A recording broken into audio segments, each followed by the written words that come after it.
Hello, today I want to talk about self-harm. What is self-harm? Self-harm is where one hurt their own self with no intention of killing themselves. They hurt their own self because there's some feelings they want to feel. What are some of the reasons why people hurt their own self? One of the reasons, the person could be experiencing emotional pain where they want to feel it physically. And this emotional pain could be something they are going through emotionally. They cannot be able to talk about it. They're not feeling like they're feeling the pain they would like to feel. And so they're likely to go to self-harm for them to feel the pain. Another reason why people do self-harm, they want to get control.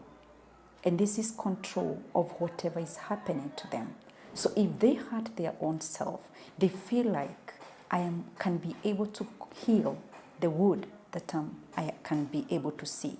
But for the emotionally, I cannot be able to control what I'm feeling emotionally. So they go to self-harm to feel like they're in control over a given situation.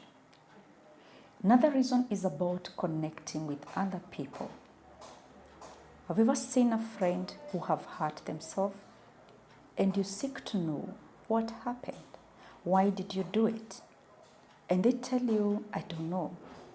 In most cases, when you're doing a follow-up for somebody who has done self-harm, they feel they are connecting with other people. And they feel the more you're asking about what happened and why they did what they did, they feel that it gives them an opportunity to connect with other people. It also helps them to connect with other people who are doing the same self-harm, and they are able to find a way on how to deal with it. So in most cases, self-harm is highly done for people to be able to express themselves emotionally. And others also do it because it's a form of addiction that they are trying to avoid, and they have been finding it as the only solution to help them deal with their emotional pain.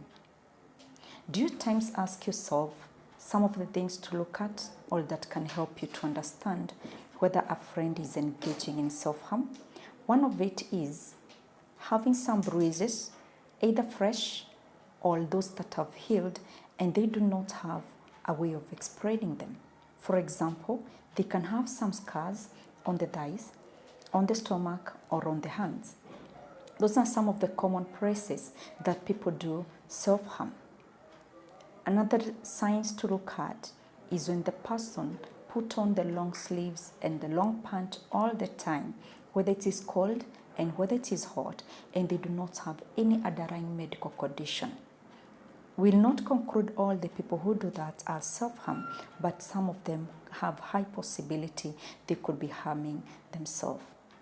Another thing to look at, or another sign that can help you to understand, is when you notice the person is hurting themselves or pricking their skin too much until it bleeds, or pulling their hair until they bleed.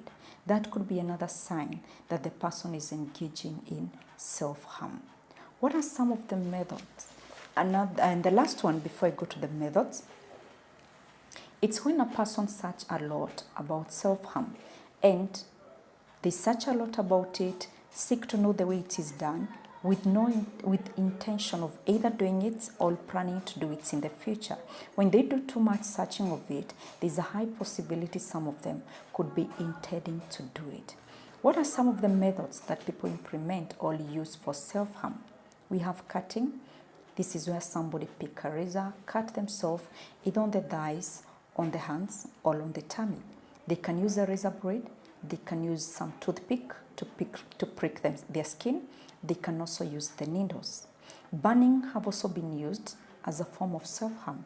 Some pick some candles and pour the wax on the skin.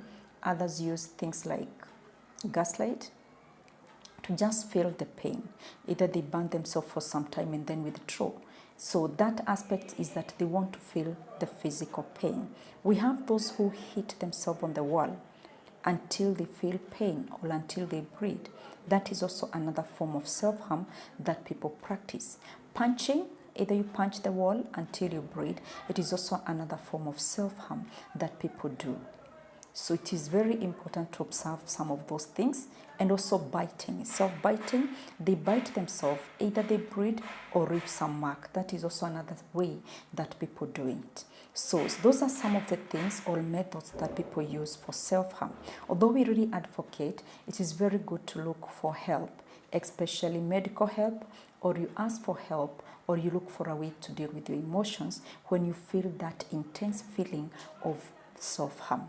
It is also good to avoid being alone when you feel you really want to do self-harm. You can look for other alternatives, which I'll explain and discuss them in my next video. So I look forward that we'll talk more on my next video about various alternatives which are positive and healthy for you to be able to learn how to handle self-harm in case you feel you want to do it. Thank you. This is Prince of Mental Wellness. Thank you.